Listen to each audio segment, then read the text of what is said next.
Welcome to the Teacher's Journey podcast. I'm your host, Brian Costello, and Teacher's Journey is a place where we talk to some of the best educators around about learning in life, and we hear the stories that help make them the educators they are today.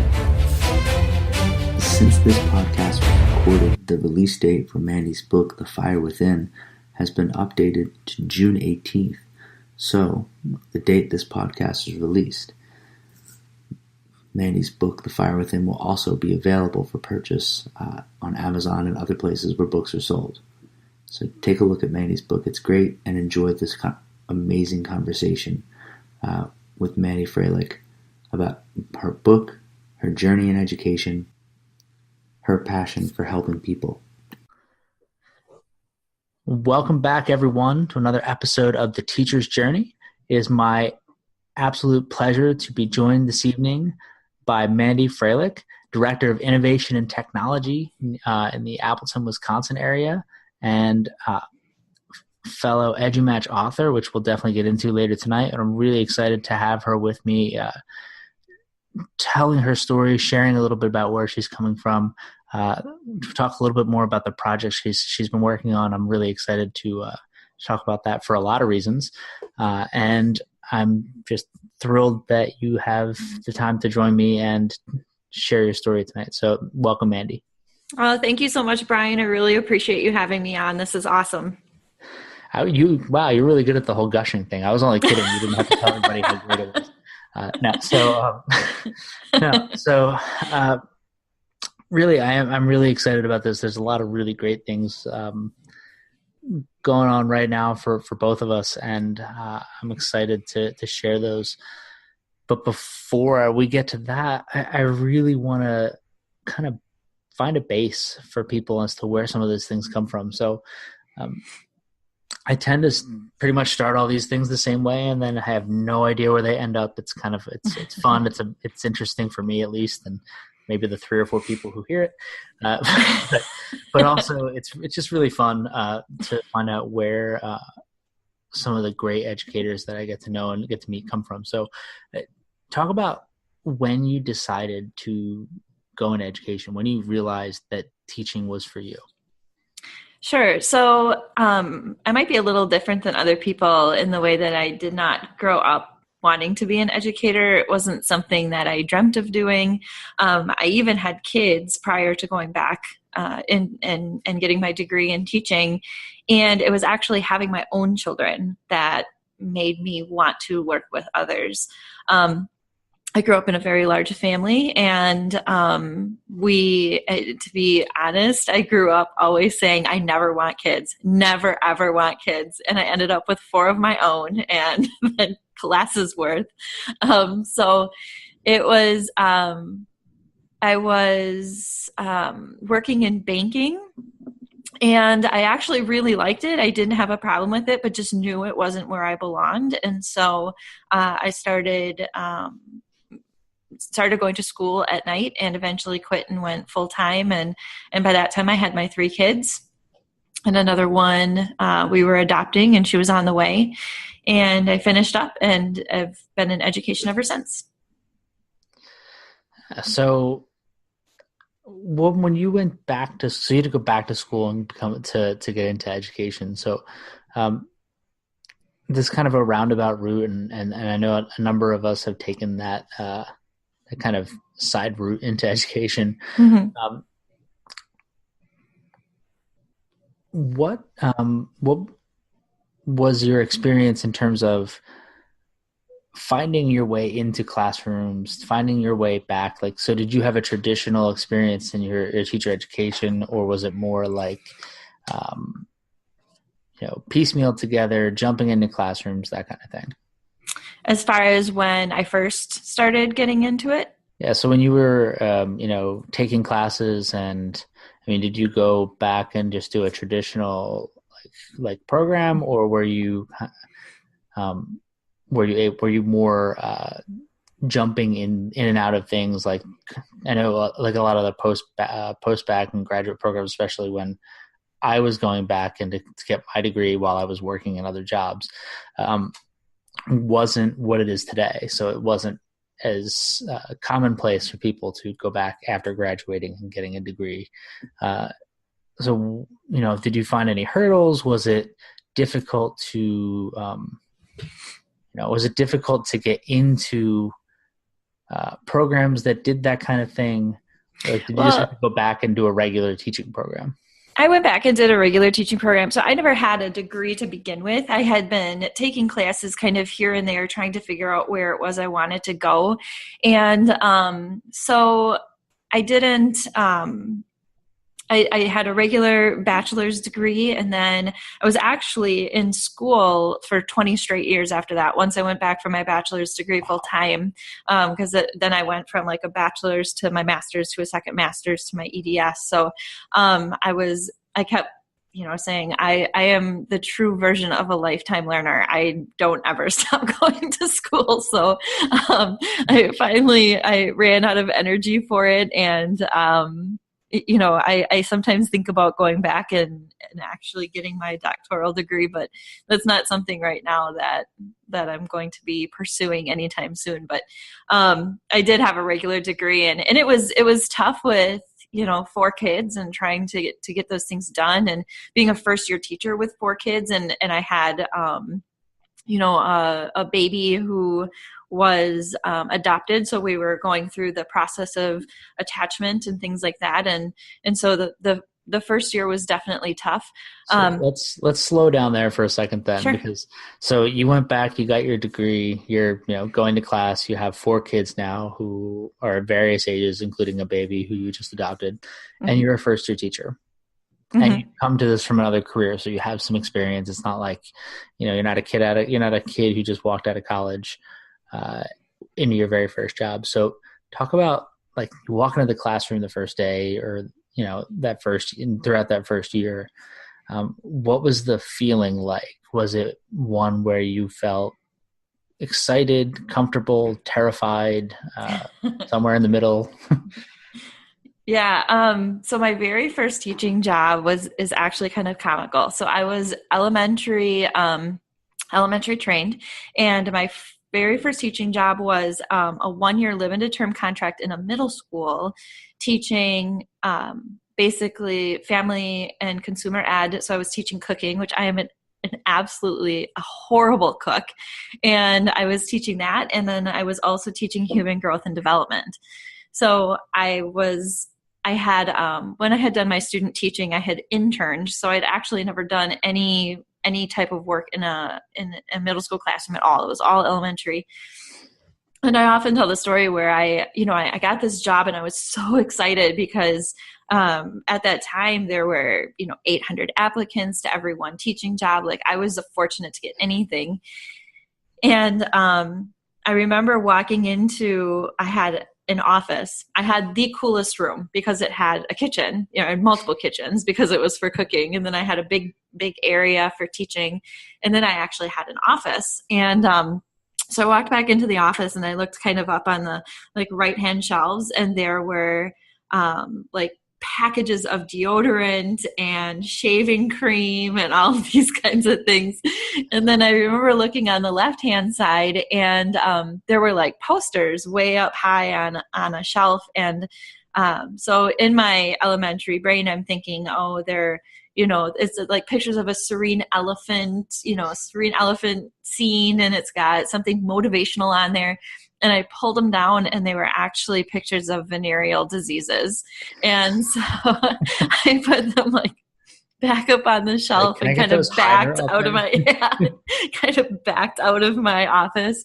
And the reason that I love telling that story is because I was so bad at the content for that class, for that year. I couldn't cook. I had no experience in sex ed whatsoever, and no experience with middle schoolers. And it was my first experience teaching, I figured out very quickly that I could learn the content I needed to teach, but it was really the relationship with the kids that was the most important, because there was no way I was teaching middle schoolers human growth and development without forming some sort of relationship with them. So that was kind of my first year. It was a whirlwind, but I absolutely loved it. Loved every minute. So that's a bizarre start to your first year. It's like you're teaching cooking and sex ed. I know, it's a strange combination besides. Don't mix the two up. Keep them separate. Everything will be fine as long as you just keep them separated. Yeah, one side's for the food, one side's for the toasters, and we'll go. So, from there, I mean, obviously you enjoyed it, but not really the position you were looking for, I assume. So where did you go? Like, what happened next? Sure. So that was a 1-year limited term contract because I wasn't certified in. I actually would have stayed. I probably would have gone back and learned what I needed to in order to stay, but it was more schooling and additional certification. And so you weren't interested in going to school anymore at that point? No, I'm not at that point. So I went back and I ended up getting a job in elementary school. So I taught 4th and 5th grade for quite a few years. And so it was, let's see, I went my second year was a 4-5 split. So I had roughly 22 kids in a 4-5 split. And that was fascinating. Working with Time out. So your first year you taught middle school sex ed, and your second year you taught a 4/5 split class. So you taught a joint class. Mm-hmm. So you pretty much had two of the most challenging assignments you could possibly have in your first 2 years. Because I can't think of a worse job than teaching middle school sex ed. And then having to teach 2 grade levels at once is automatically really, really challenging in itself. So it was. Year 2, you pretty much knocked out 2 incredibly difficult possibilities. Yeah. So talk about that a little bit. Well, I mean, what was it like? How did you get through some of the challenges in your first couple years? Sure. So so that year I had a 4/5 split. I was only in it for 1 year.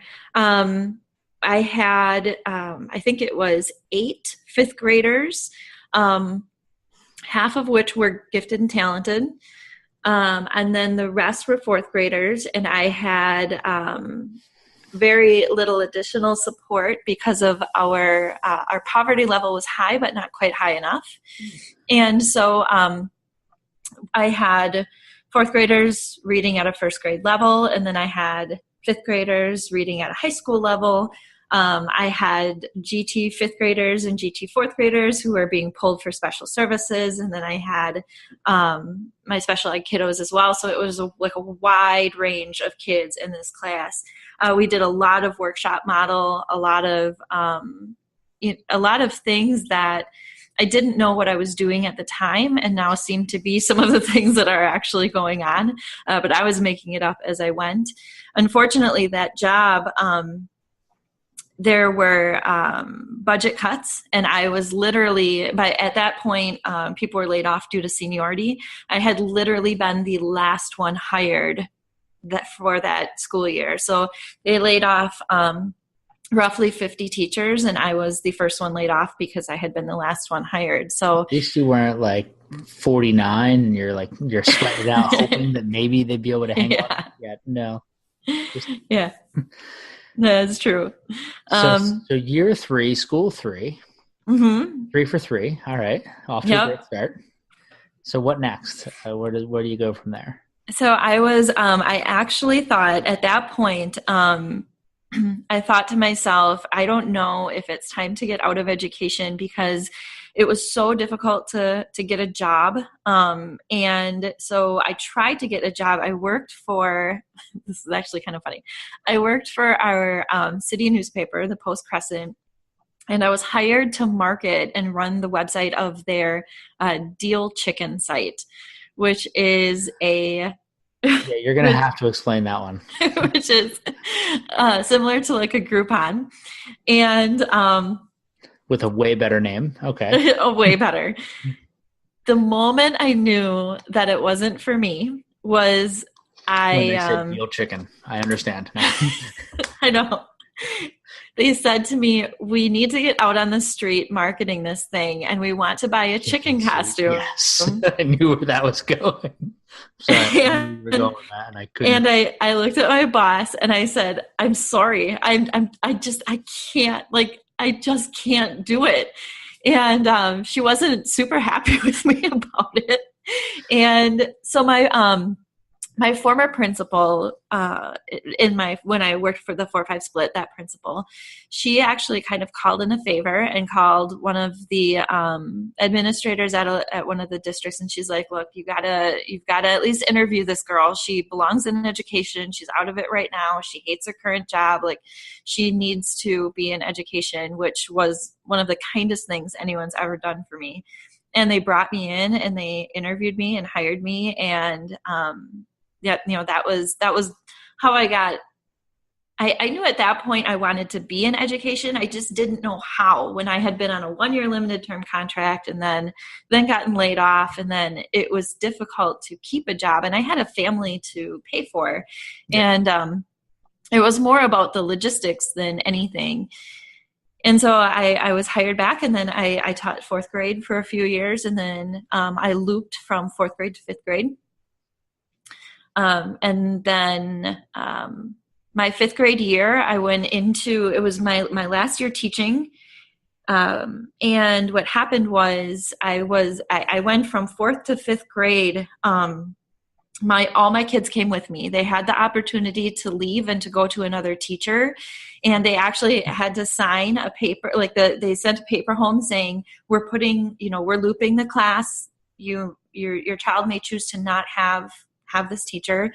And I didn't have a single kid leave. Every single kid looped with me, and it was amazing. If there is ever an opportunity for anyone to loop, it was the best experience. Yeah, I've done it a couple times, and it's every time I do it, the second year with those kids is, even if a couple, like if we switched a kid or two here or there, a couple kids in and out, but like what's one of the stories I write about with my one class, is the year I taught them kindergarten, and then I taught them in the 1st grade, and it was the year I was teacher of the year, and I thought I was the most amazing teacher, and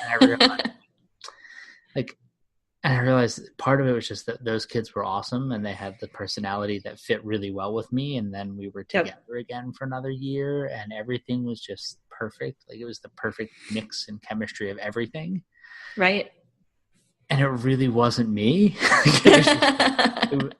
I was doing a fine job, but it wasn't because I was the most, these kids were so good, and the classroom was in such a good setup that it was like, we had a kid come in, and the one day, like, we were getting ready to go to a special, and the kid went to take something out of another kid's desk, and I didn't have to say a word. Before I could say a word, 2 kids stopped him, and the one girl says, "Yeah, we don't do that here. And if you want to stay here, you're not going to do it either." It was just like, I could just leave. I'm going to go. You guys you guys got this. I'm going to go home. Yep.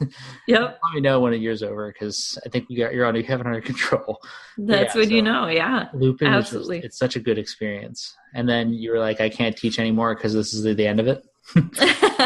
Well, it doesn't get better than this, I'm out. I had the most amazing class, and it wasn't that I didn't have kids who struggled, and that I had some kiddos who were in the EBD program, and I had the traditional mix of a class. It's just that we had worked so hard in 4th grade that when we got to 5th grade, they knew the policies, they knew the procedures, they knew their jobs, they knew what it was that I expected, and that part was amazing. But when I started that year, I was super frustrated with the district, and I felt like I was not at all being supported. I tried some of the same things that I had wanted to do with my kids, and we were assigned a math curriculum, obviously, like a canned math curriculum. And I had broken it apart and was trying to do workshop with it, because they required a certain number of minutes to do the math curriculum, and we didn't actually have that in a day. Like, it wasn't, literally, mathematically, it was not possible to do the math curriculum. And anything else, yeah. Yeah. So I was trying to do workshop, and I was told that I couldn't, and I was seeing, great things with it. And I began to feel really irritated all the time. And I don't necessarily think I was taking it out on my kids, but I definitely was not engaged anymore in what I was doing. And I just really wanted a certain level of support from the people around me and from my district, and I was not getting it. And so that just left me feeling really frustrated. And I kept thinking to myself, if I just go someplace else, it'll be better. Like if I switch districts, I've done it before. It's no big deal, you know? And so I ended up being hired into another district from, his name's David Gunlock. He was one of the district administrators from one of my previous districts. And we had kind of known each other, and he hired me as one of his tech integrators. They were hiring 9 of them for the district. And so I got there, and I felt the same way. Like I still wasn't quite feeling like I was getting what I needed from the district, and I was listening to teachers complain, and then I would complain, and it just wasn't a good cycle for me to be in. And so at that point, I find, like, looking back at it, I figured out that I had just completely disengaged from education in general. I didn't like what I was doing anymore. So what happened was I was allowed to go to the TIES conference in Minnesota. Yep.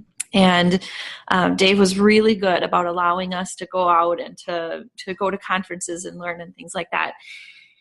And I had met George Couros and subsequently read his book. And there was something about Innovator's Mindset that spoke to me. And I think everybody has to find their thing, whether it's a TED Talk or a book or the teacher's journey or whatever it is. They need to find really no problem. You're welcome. They need to find their thing that helps them remember why they were here to begin with. And that's what Innovator's Mindset did for me. It reminded me of all of those things that I wanted to be for kids. And so that was the beginning of what I call kind of like the re-engagement, like the enlightening. It was kind of brought me back into education. And then from there, I went to being a tech director. Yeah. So I think that's really interesting, because one of those things that I've seen, and I've seen it so common. I mean, when you're connected online and you're on Twitter a lot, you see people, they go through this cycle of, like, they find something like that. And a lot of times it's Innovator's Mindset or Teach Like a Pirate or something else like that. And they're like, oh my gosh, like, my life has changed. And they realize, like, they remember, like, oh wow, yeah, I remember that was what I cared about way back when. Right. And, it's funny. I feel like, for me, I always had that thing, but I always had the thing that I cared about, but I never really knew how to do it the way that I really wanted to do it.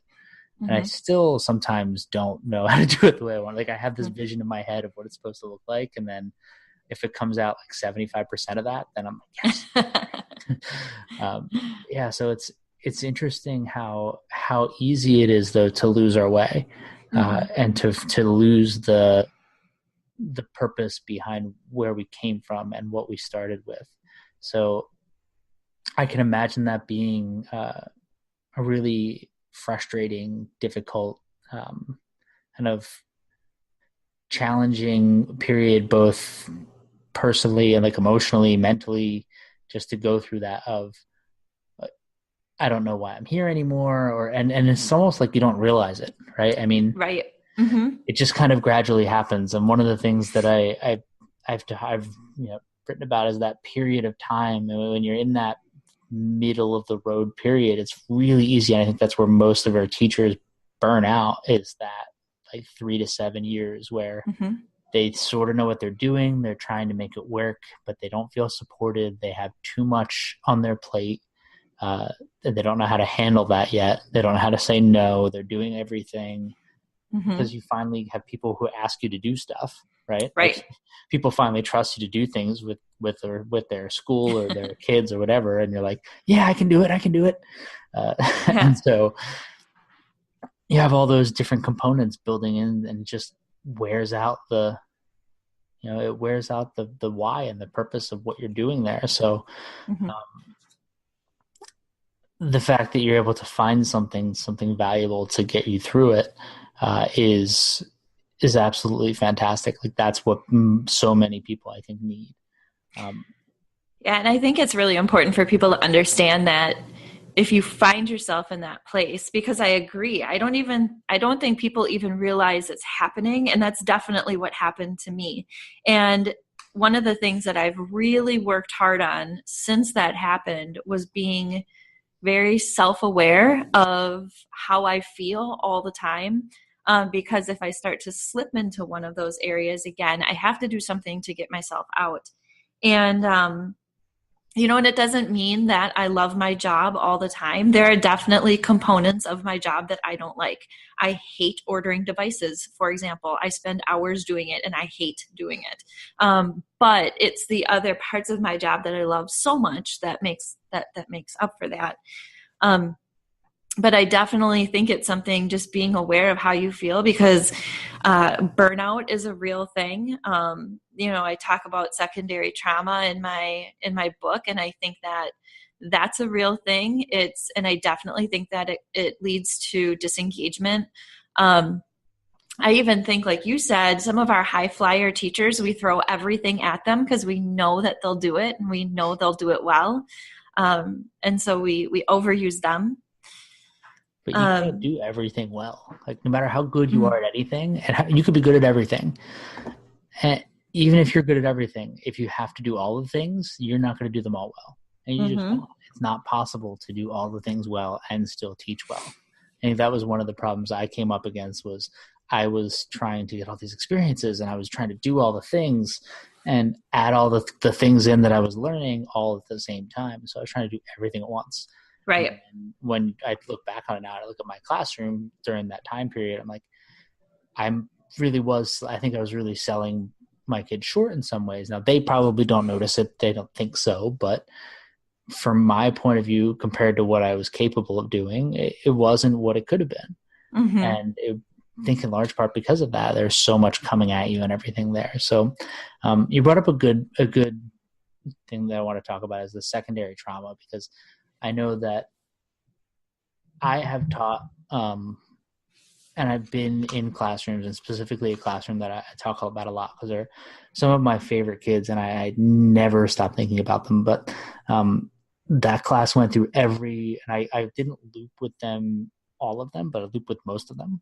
I taught them all first grade, and then I taught them all math and science and social studies the second year and second grade, because we split the way we were doing things up in an interesting and bizarre fashion. But nevertheless, that group of kids has went through every imaginable trauma. If you can name something awful that could happen to a kid, it happened to someone in that class in those 2 years.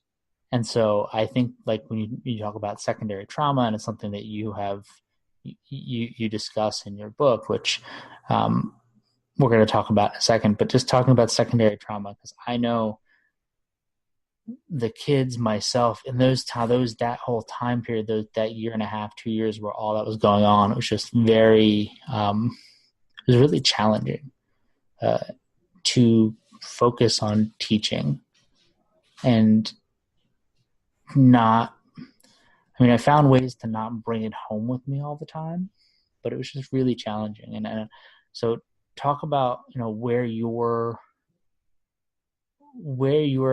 passion, your concern, your interest in that topic comes from. Sure. So actually what had happened when I learned about secondary trauma, I was at a mindfulness training for our district, and the psychologist was discussing secondary trauma and what it is. And for anybody who doesn't know, secondary trauma is for any occupation or profession that works with other people who have been traumatized. They can then develop the symptoms of post-traumatic stress disorder from from working with those people, especially if they're particularly empathetic or they work with them a lot. And interesting enough, when you read the literature on secondary trauma, it usually focuses on people like counselors and social workers and things like that. It very rarely talks about teachers, which I think is ironic since we're some of the people who spend the most time with them. And your first line counselors, really your first line social workers, essentially, because we're the ones who encounter a lot of the issues first. Right. First line of defense, for sure. And so my question came up when she was talking about secondary trauma, and I started to think about all of the people that I know who have suffered traumas of their own, and they're adults and they're teachers. Myself, I have post-traumatic stress disorder and anxiety and depression. And so I was thinking, well, okay, so if you can get something like this, if this can develop from working with traumatized kids, how does that look when you already have post-traumatic stress disorder? Is it like trauma squared? Like, how does that work, And so I started thinking about that. And I actually asked a psychologist, and her response to me was, it really depends on where in that teacher's healing process they are. And so, because I really look at my experiences as I was able to gain strengths in certain areas that maybe other people didn't have, that I subsequently used with kids. So she said that I could be further in my healing process because their traumas didn't necessarily throw me back into a post-traumatic stress disorder issue. But for other people who might not be in that same spot, it could make their own issues worse or bring them out or things like that. So that's where my interest came in it. And I think that, when we were talking about disengagement, I really think that, the disengagement could be coming quite a bit from burnout and secondary trauma, but we just don't know about it. So we don't recognize it. So that there's this correlation, or at least the connection between, teachers who have, stress, anxiety, depression, or any other things that they're dealing with, and they're working with kids who have all these issues, all these traumas, all these pieces. And it's so much more, I feel like it's so much more common to see kids coming with baggage. Mm-hmm. That's one of the things I feel like over the past 13 years or so that I've been working with kids, is that kids are coming with more and more baggage. Mm-hmm. And a lot of times their baggage can become your baggage really quickly. Right. So, yeah, especially, like I said, if you're particularly empathetic. And that is, one of my issues is that I'm extremely almost over the top empathetic. I cannot watch a movie without crying. Every time my kids make fun of me because I cry at movies. Tearjerker. So I, if you can really feel what those kids are feeling, you have a better chance of picking that kind of stuff up. So. And I would say for me, I feel like my perspective on a lot of things changed when I became a parent. So my ability to understand and relate to other parents, as well as to think more about the things kids are dealing with and the feelings kids are having. So I did just fine. I was able to, communicate with parents, and I had good relationships with them, and I had good relationships with kids. But I feel like once I became a parent, that went way back in the other direction, and I had to figure out how to balance it out. And so I felt like I went from a pretty even far, middle of one to one side to way over to the other side. Way over the top empathetic with the kids. And I'm like, I gotta like it took me a little bit of time to figure that, like, how to balance that back out so that my, my classroom and my kids had the openness and the creativity that I wanted them to have, and the connection and the comfort that I wanted them to have, but at the same time had the structure that they needed. Mm-hmm. Because there is a really delicate balance there, especially for kids, is that the difference between, just letting them do whatever and Yes. giving them the support and structure they need, while at the same time being, a good, structure. Or, I'm sorry, a good. I'm trying to find the word here, but being a support for them. Sure.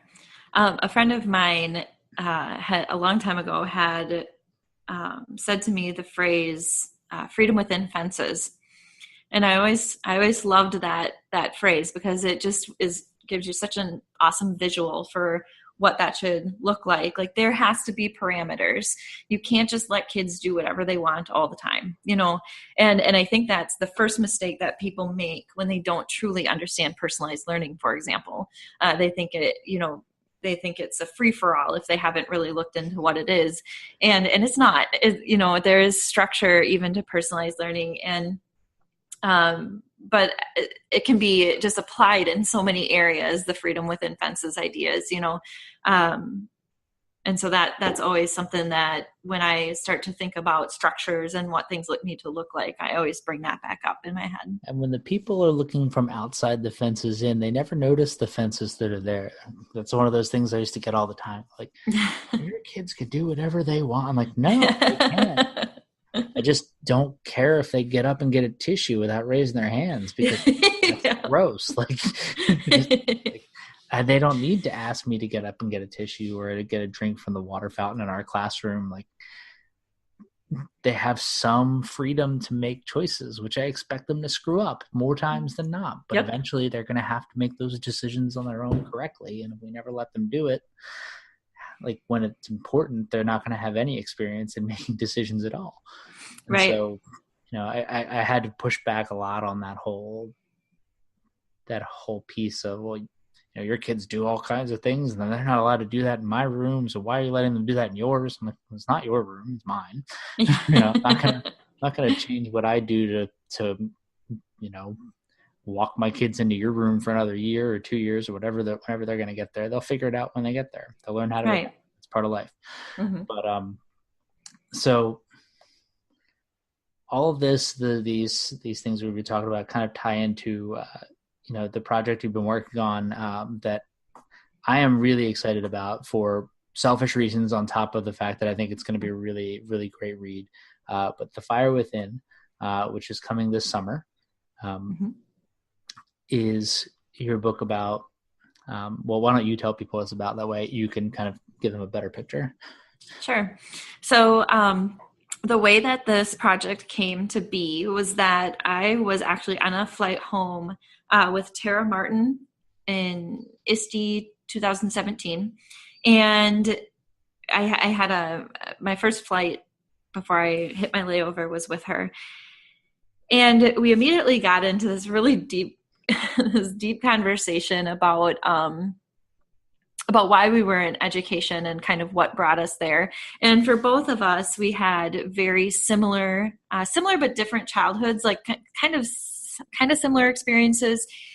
And so we spoke about that and the difficulties that come along with that, along with the just mental challenges. And by the end of it, I thought to myself, I was so relieved that I felt like somebody else knew what I was talking about. Like somebody else finally understood me. And it wasn't really that somebody else understood me. It was just that it was the first time I had really talked about it with anybody inside the education field. And we had kind of exchanged stories. And then, so first I was relieved, and then I was angry that it took me so long to explain where I had come from and why I had what I considered these like special little abilities to work with kids that not everybody else had. And I had gained them from some of my experiences from being a child in the household that I grew up in. And um, so I started to think about how, we see all the time they do like behind the music or the sports players, and they bring them on and they're like, oh, they went through all this adversity and now they make millions of dollars, and this is their story. And I thought, why don't we do that for educators? Like, these people are going through some of the same things and they're not coming out making millions of dollars. So They're where do coming we get out the working millions with of kids. dollars? Yeah, exactly. Yeah. Yeah. How did we miss that? And so they're coming out of their adversities and they're working with kids. And so I started to think about this, and I thought, I want to put together a book of these. There has to be other people out there like me. There has to be. I didn't believe I was that, Tara and I were the only ones. And so sure enough, I put the idea out there, and at first you could tell people were hesitant. They're like, sure, kind of sounds like a good idea. You're bringing people into a dark place though, and people might not want to read like sad stories. And I said, well, there has to be certain elements of all of the stories. They have to have gone through some sort of adversity. They have to have come out with these treasured characteristics that they use specifically with kids and that help them in their classrooms. So I asked. I got people who answered me from Australia and Canada and all over the place with these stories, and they were heartbreaking and inspirational all at the same time. I mean, many of them you cry, and then you're like, that. Okay, cut that out. Many of them you cry, and then you're like, I can do these things that these people say, or I've gone through something like this, and I can, I have these like treasured little characteristics too that in the book we call superpowers. So those are the stories, and we have stories of people talking about things like eating disorders and dyslexia, and there's a school shooting story in there. There's stories about abuse, different kinds of abuse, and just adversity with race. And it's really, we really tried to have like a wide variety of stories, because we wanted people to be able to connect with at least one. So that was the first part. So that's actually part one of the book. The second part came from the conversation that I talked about with the psychologist and the trauma squared thing. And so I had another psychologist write about when trauma happens, what actually happens to the brain? How does it change? What rewires? Like, why does that happen? And so she, this particular psychologist works with teachers often, and so she has a pretty good grasp of what they go through. And so she wrote that portion, and then I wrote a chapter on post-traumatic growth and secondary trauma. So that is all in part two. So I mean, just listening to you describe it, it really does sound like something I think more people will connect with than they might want to admit out loud, because most of us have gone through something, and whether it's as extreme or, whether it seems as extreme as some of those things, one thing that I've noticed and one thing that I've picked up upon is that your thing, how it affects you is what matters. It's not, how severe it appears to somebody else. It's about how it affects you. And so the various things that I've been through in life affect me in a certain way. And, if someone else's story, whether, I don't have to have had an eating disorder to have, dealt with a struggle that reminds me of this person's discussion, this person, like we could connect whether or not I've had the same struggle or not. Right.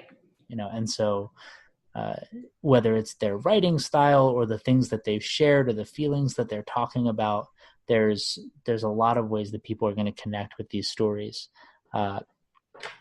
And I think that it's going to be really great because it's something, and it's actually interesting, is it's been a kind of a recurring theme over the past few podcasts that we've recorded here with the teacher's journey is there's a lot of people sharing trauma and anxiety Mm-hmm. and depression and what they've, how they work with that, how they function, and what's helped them, and where that's taken them and back.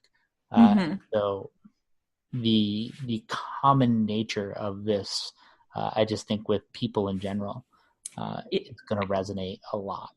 Absolutely. And it's so, when I had put out a blog post about depression, um and I actually did it in response to me discussing my feelings with a person who I considered to be a friend, who then did not react in a favorable way as someone who might react to what I shared. And I was very angry because angry is apparently what gets me to go and do something. Every time I'm angry, something like this happens. But I wrote a blog post, and it was about having depression and what that's like, and how it's not appropriate to say just be happy, or to point out all the happy parts of my life, because having depression is not something I choose to have. And if I could choose to be happy, I would certainly do that.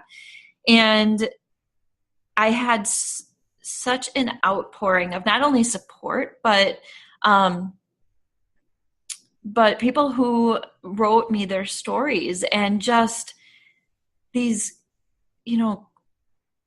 crazy, just heartbreaking, heart-wrenching stories. And I I didn't even honestly know how to always respond to them. And a friend of mine recently said, "Do you do you respond to everybody?" And I said, "Yes, I respond to every single one." I said, "Because you know what?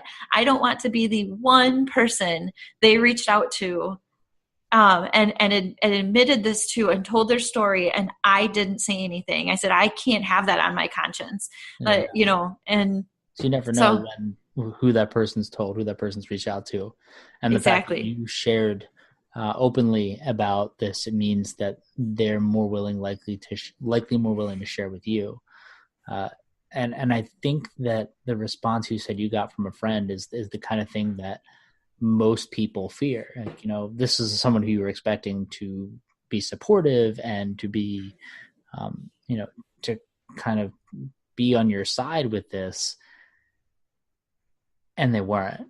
Hmm. And maybe not even intentionally. I don't know exactly what they said, but the point is, most people, I think that a lot of people don't know how to both express what they're feeling to others because they're afraid of the stigma that comes with any type of mental illness that we have to worry about, but also that the people who are being and who are being exposed to this now for the first time, this new information, they don't know how to respond either. So they look at what you have in life and think, like, wow, you have all this great stuff. How could you possibly be depressed? How could you possibly have anxiety? How could you possibly whatever? And so, they don't know how to respond. The response is not one that fits. And, it just seems like that's just about the reason most people don't reach out in the first place, right? Like, Right. it, Exactly. And it's so that's kind of when I became an advocate for um, teachers getting additional support from districts, making sure that things are in place, and but also stopping the stigma that comes along with it, and giving people who don't have mental illness tools to understand the people around them. And if you don't, I would imagine that it's really difficult to understand what's going on in their head. I mean, it's mental, it doesn't make sense by its very nature. It's something that, why does somebody with obsessive compulsive disorder lock the door 23 times every single night? Because they don't know, they just know they have to. It this doesn't make sense. because we get 22 it. is not enough and 24 is one too many. And too much. And, So then you and start over. it has to And be 23. If you don't do it 23, it's got to happen again. exactly. And I know that I understand that it seems silly to people who haven't experienced that, but it's so important to remember that people who have, well, for anybody, not just people who have mental illness, but for them especially, it's important to understand that their perception is their reality. So if you see a girl who has anorexia and you say you're too skinny, or you say you're quit being stupid, just eat, you're too skinny, or you're skinny enough, or whatever it is. Yeah, but that causes, And they thought say, of but I eating feel causes fat. anxiety. Yeah. Right. Their perception is their reality. You need to understand that. It's not about them being stupid or not understanding. It's that they're perceiving themselves as being that way. And so, that's kind of number one for people who might not suffer with this. But the other thing is to not try to convince them they're wrong. If kind of just like the example I gave, or another common one with anxiety is if I say, oh, I'm having a panic attack, and somebody says, well, just don't be nervous. Thank you. Yes. Thank you. I never thought of that. Thank you very much. Yes. If only only I had found you thought of that years ago, sooner. my life would have been totally better. Yeah. So, Yeah. yeah, and it's not, instead saying something like, tell me what it is I can do to help you, or is there a strategy you use typically to help you get through the panic attack? Ask them, just ask the question. Don't give any advice. Don't do those types of things, especially if you don't understand it. It really is just grading, and you don't always have to have something to say. All you have to do is ask them what they need. And it's really just that simple. So yeah, and I think that's amazing. Like I said, I'm so excited about this. I have my own selfish reasons for being excited about it, because you were looking for poems at one point, and yeah, I have a large number of students whose poetry will be featured in the book, which I'm just so thrilled about, because their poems were better than mine. First of all, I'm waiting for when they come back and like throw that one in my face, but yeah. So they're just going through the exercise with them of brainstorming ideas and then letting them write, and giving them license to go to places that they're typically not comfortable going, or maybe not thinking that it's okay to write about in school. You got to read them. We got some amazing poetry, and completely amazing. There was so much there, and some of it was sad, and some of it was exciting, and some of it was enlightening, and it was just, there's so many things in the poetry that it was, for me, an experience where I got to know my kids. And for those of you who don't realize this, I don't see all the kids every day, like as their tech teacher, as the digital innovation specialist. I only see them as they come in with projects with their teachers. So, I see them sporadically. So while we're doing testing, I haven't seen most of them, except for when I just go by and visit for the past couple weeks. So we're in the middle of testing right now. So the chance that I got to get to know them on a really personal level from all this was amazing. And it's built some really good connections for me with a number of the kids in that group. So I've developed closer relationships with a lot of those kids from encouraging them to write, listening to their writing, reading them, helping them say what they wanted to say, and pull out the words and the meaning that they're shooting for in some of their poems. So really, really just wonderful experience for me with the kids. And I can't tell you how excited I am that they're going to be, they're all giddy and excited. So tell me more about the book. When's the book coming out? Do you have any updates on the book? I'm like, it takes a while. This is a process. It's not going to be out before the year, before your school year's over. So you just need to you'll get it over the summer. But it's fun. They're really excited. And I can't thank you enough, one, for giving them the opportunity, but two, for just the content, the quality, the information that's going to be available for people, the stories they're going to connect with. I think it's going to be good for not only for your teachers, but also for the kids that I have that are going to be getting the book. They put their poems in there. If they go through and read some of these stories, I think it will.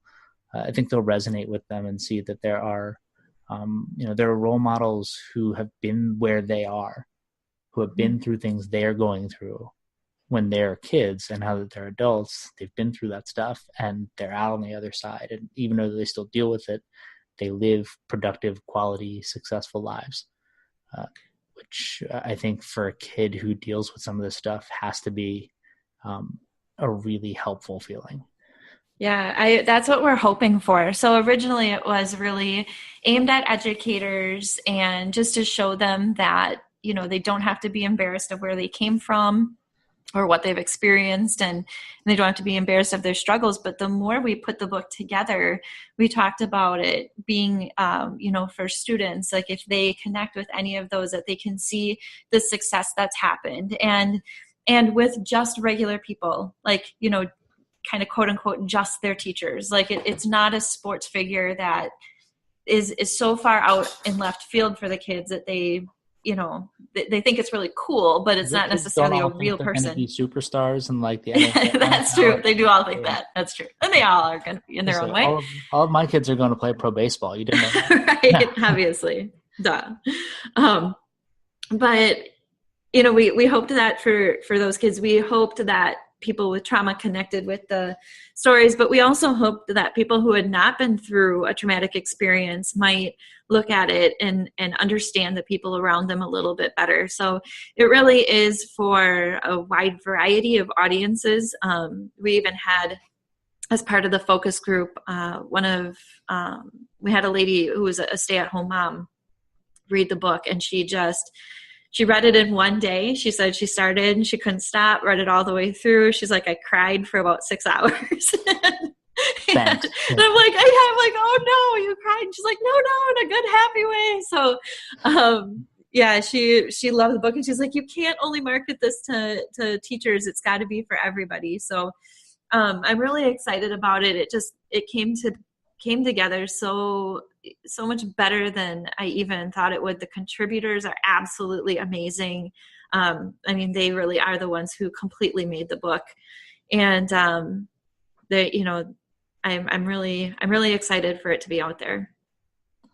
Yeah, well, I am as well, and we could probably go on talking about this forever, but I think that we've made our point, that The Fire Within, which will be out later this summer, probably pretty soon after this podcast is released,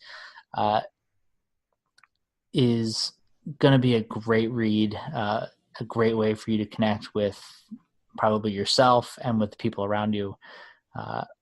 And so where can people find out more about the book? Sure. So my website has it. So MandyFroehlich.com has a whole page on The Fire Within, and it has interviews that I've done, and it also has a link to some video and some of the commentary by people who have read it. And so there's a few things on there for people to read about it, and then I'll be posting more. You can also sign up for a newsletter for updates to your email. If you go onto the website, there'll be a pop-up that you can sign up for that. And I'll be sending subscription, those subscribers new news, new news as it comes. The new news as it comes as opposed to the old news. The old news. We'll send the old news too. Why not?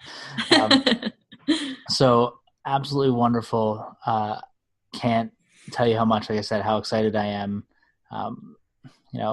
Connect with Mandy, check out the website, take a look at the book. There's going to be some amazing poems in there, as well as some phenomenal stories. Absolutely. From people who are just, who are open and honest. And I think that's one of those things that you can't ask anything more from people when they share their honest and open stories. And you really have a chance to see them for who they are and connect with them as, as people. So Really looking forward to it, Mandy. I can't tell you how excited I am for you, for all of us who get to read it, and also how happy I am and appreciative I am that you came on and shared your story for the teacher's journey. So thank you again. And yeah, I said I'm just ecstatic about getting a chance to see the book and get to read it. So thanks Thanks, again. Brian. Yeah, absolutely. Thanks for having me on. This was a Absolutely. great time. Wonderful. All right. Thanks so much, Mandy. I hope you'll join us next time for the teacher's journey. If you're enjoying the teacher's journey, don't forget to like the podcast, subscribe wherever you listen to podcasts, and leave us a review, especially on iTunes. It really helps the podcast get noticed and share some of these amazing conversations with more people. Thanks again, and we'll see you next time on the teacher's journey.